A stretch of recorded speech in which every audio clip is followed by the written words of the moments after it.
One. Today is Monday, April the 28th, 2025, and you have joined Ask a Care Navigator, Mondays with Maureen. Hello, everyone. My name is Maureen Williams, and I'm the Director of Care Navigation here at Four Seasons, the Care You Trust. And we try to create this space on most Mondays to talk about issues associated with living well and aging well, and perhaps how Four Seasons may be of service. And I'm going to tell you why this book is going to be part of our conversation today. But before we get to that, as always, if you have any questions or comments, you can drop them now into the comments box, either now live or later, or you can call us at 866 466 9734. Or please go to our website, which is fourseasonscare.org. Please spell out the number four, FOURSEASONSCARE.org, and we'd be glad to respond to any queries or questions you might have, or comments for that matter. I'm always open to information. I thought today that I would talk about a bucket list. And just last week, a really amazing client told me, she said, my doctor keeps urging me to do things on a bucket list. And she told her doctor, my bucket list is relationships. My bucket list is relationships. And that was just so powerful to me. I love where she is in her life, how she's planning to live and age at home as long as possible. And her bucket list is relationships. She's in great health. So I began to think about, well, do we have a bucket list? Do you have a bucket list? It's healthy to plan for it. It's healthy to dream about it. It's healthy to execute the items on your bucket list. And of course, this little funny phrase comes from the other equally weird phrase, to kick the bucket. It's things to do while you still have a bucket before you kick the bucket. So I thought it might be just helpful to some of you to, for any of you who've been on the fence or thinking about doing some things that are extra special in your life, either now while you might still be working, you might be adult children who have parents and grandparents you're caring for, but you might need to have something to look forward to, or you might be a retiree or an aging older adult moving well into your 80s and 90s and think, what else do I have left to do? What else do I want to do? One of the new clients I met recently is 102 years old, and she's quite cognitively intact, but she told me, I'm tired. And that's okay. She doesn't have any big bucket list items, but she does want to do what's best for her family. So, in some way, that's a good bucket list too. That's about relationships. Anyway, some thoughts on crafting a bucket list, or having, you don't even have to call it bucket list, but the context is, do something that you always thought you'd want to do that you haven't done yet. Now's the time, might be, to think about it and plan for it. And it's also important to note, it's never too late to try something new, to try a new skill, to sometimes fulfill a lifelong dream. It's never too late, and things can be modified as necessary. So the bucket list items, and there was a movie called The Bucket List with Jack Nicholson and Morgan Freeman. It was very creative, very touching as well, of things to do before you die. One of them had a limited prognosis, so they did lots of things together. But many people in retirement start checking off things that they've always wanted to do because they have more time to do it, and sometimes more money, and certainly more bandwidth to do it. So maybe if you're approaching retirement, or it's in single digits, you'll start thinking about some things you want to do in retirement. And the number one item on any bucket list is travel. And I pulled out a book that was gifted to us of hiking and traveling through the Grand Circle, national parks and monuments throughout Utah and Arizona. And I will do this someday. And this is beautiful art from Joel Anderson, and the commentaries by Daniel Pierce, who's local here. But just, this is on my list. I want to go see national parks, and I have my national park passport, and I want to get it stamped, and I have quite a few stamps already, but that's on my list to do in retirement. But that's on a lot of other people's lists. Travel is the number one item. Do you want to go see the seven wonders of the ancient world? I've seen the pyramids at Giza. Go see them. Do you want to see some of the more modern wonders of the world, like the Christ the Redeemer statue in Brazil? That might be amazing. Do you want to make a spiritual pilgrimage? I have friends who've done the Camino de Santiago hike in Spain. That's a bit of a religious pilgrimage for some people. Some people might want to step inside a film set. That's okay. So find out how to do that for yourself. Do you want to go on a safari? The two real popular ones are the Serengeti National Park in Tanzania and the Masai Mara Preserve in Kenya. Or do you want to go to Australia and New Zealand? I mean, my goodness, after you have to travel that far and get used to the jet lag, you might as well see both. Anyway, just some travel bucket list items. Personally, I've seen much of the world, and now I want to see our great country. That's why adventures like this catch my attention. But have a dream, come up with a plan. My friend Linda tells me it's fun to just plan it and to think about it. Do it, do it. So I have a few others of bucket list items. They might be jumping out of a plane, which I've done that. That was a something I always wanted to do. Or some people want to backpack solo around the world.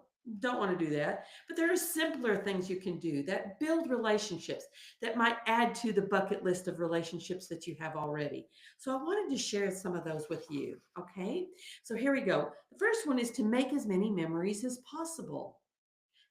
You think you might be doing that already, but how much time do you get to spend with your children or your grandchildren or great grandchildren? If you do something special with those special little ones, save receipts and notes and um, uh, flyers and brochures from where you go and make a scrapbook for them. They might love that. I know everything's very digital, these days, but still a nice personal touch. It might be a good activity for you. Make good memories, or make memories with friends you've had for your lifetime. Keep it going as long as possible. If you can't get together in person, use the technology we have to get together with your loved ones. It's worth it. It's worth it. Another tip is to read a book you've always wanted to, but it was just too big. Let me see if I'm holding this right. Here's Les Mis by Victor Hugo. That is a big book. If you always wanted to read it, you may have seen the movie or the play, exquisite. Have you ever read the book? It's better than the productions. Or have you ever read War and Peace by Tolstoy? A big fat book, really small print, a classic. Maybe retirement is when you get to read the book you always wanted to read, but you never had time to do. Maybe that's the one. Okay. And if your eyes are having trouble, get a hold of audiobooks. There's so many great apps for reading or listening to books on instead of reading them. Another new bucket list item might be to learn a new language, particularly for people who really do have a gift for that. I've struggled with that in my life. It's not my gift, but maybe retirement or even now, before you retire, is a time to learn a new language. And by the way, that might go in perfectly with some of your travel bucket lists, right? Maybe you always wanted to learn French and you show up in Paris, but before you've done that, you've been working through some of these. There's so many apps to learn new languages. Maybe you've been learning how to speak French or Spanish or any number of other languages. Or if you don't want to try an app, research the classes in your area. Start at your library. You might be impressed to find out what's in your local area, or even at a community college in a continuing education program. I did French once through a continuing ed program, and I learned I don't have an aptitude for languages, and that's okay. There are other things you can do on your bucket list. Perhaps you might want to take up running. Now, there are so many stories of people who, after retirement, took up running. And of course, some people find they can't run, but they really want to walk more instead. And maybe that's where you craft some of those relationships too. I have a hiking group that our time together hiking has built relationships so firmly, so strongly. That's part of my bucket list, having good key relationships. And walking or hiking is a way to do it. Now, before you start any rigorous activity at any age, please contact your physician or healthcare provider to make sure that you're cleared to do that, okay? Regardless of your age.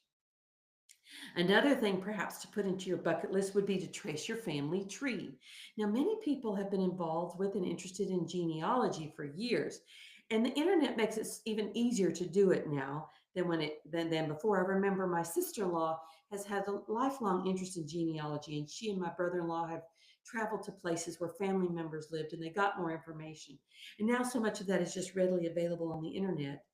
But try it. Or maybe you want to check your genealogy and your lineage through the various DNA testing platforms that exist. If that's of interest to you to track your family, do it. Or to track your family history, many, many, many generations over hundreds of years, that might be the time to do it, particularly in retirement. Try it. Perhaps a bucket list item would be trying to learn to cook a new cuisine. I've had friends who've gone to Italy and they've taken cooking classes while there on how to make pastas and various Italian dishes. That sounds fascinating. I personally would love to go for, now I love Lebanese food. And if I ever find myself in Lebanon, in Beirut, I'd love to take a class from one of the masters there. That would be fabulous. I've got an okay handle on it, but how cool would it be to do it in a place where you're visiting? But anyway, there's a, and that's a neat way to tie it into a travel bucket list. But just check at your local community college. I know right here at Asheville Buncombe Technical, tech that we have right here in Asheville and in surrounding areas, there are various cooking classes that pop up from time to time. Fascinating. And by the way, let me give a shout out to any local community colleges. They are chocked full of continuing education programs. And right here at OLLI, the Osher Lifelong Learning Institute in Asheville, and there are OLLIs all across the nation, there are all sorts of wonderful classes and ways to learn lots of information. But perhaps a bucket list item is to learn to cook a new cuisine. And then finally, not finally, there are many other options, but do something you've always wanted to do. I've told you I've jumped out of a plane. I always wanted to skydive. I loved it. I'd gladly do it again. But if that's the sort of thing you want to do, start making a plan to do it. I think this is called living well and aging well. Whether you're retired or still active in the workforce, start making a plan to do something for yourself in that way, something you've always wanted to do. Maybe you've always wanted to go see the ball drop in Times Square on New Year's Eve in New York, which is really a crazy, amazing thing. But maybe that's something you want to do, or you want to sit in a hotel and look over Times Square and watch that happen. Just think of some of the things you've always wanted to do and start crafting a plan how to do it. And part of the exciting part is just the planning. It gives you joy. It does good things for the chemistry in your brain. It's a good thing. I'm not sure about bungee jumping, but I did jump out of a plane. Go figure. Well, and I want to leave you with the bucket list comment from my client. I've just really been mulling this over the last week. She's to think that my bucket list is relationships. I think there's something to be said for that too. All right. Well, I hope this has stimulated some of your thinking and creativity around what do you want to do with your life? And if I at Four Seasons can be of any help to you in any way as a care navigator, please let me know. It would be a privilege to do so. You can call us at 866-466-9734, or you can go to our website, which is fourseasonscare.org. Now, I want you to please be sure to join me next Monday, which is May the 5th. We've already hit May by this Thursday. And my good friend and community partner, Mary Margaret Kaiser from Beacon Point, will be joining us to talk about how to prep to meet with a financial advisor. She's a certified financial advisor, and she's also on our Planned Giving Committee here at our Four Seasons Foundation. So she has some tips to share with you about that as well. And I'm still so grateful to our Planned Giving Committee for helping us with these talks. So join me next Monday, May the 5th at noon. And then May is Aging Life Care Month. So on May 12th and May 19th, I'll be talking to you about the kind of work that I do and how that might help you in your planning for your aging to live well and to age well, or perhaps how I may be able to be of service to your loved ones. It would be a privilege, I assure you. Well, thank you for joining me, and I hope you have a glorious day. It's a perfect day here in Western North Carolina. Take care, everyone.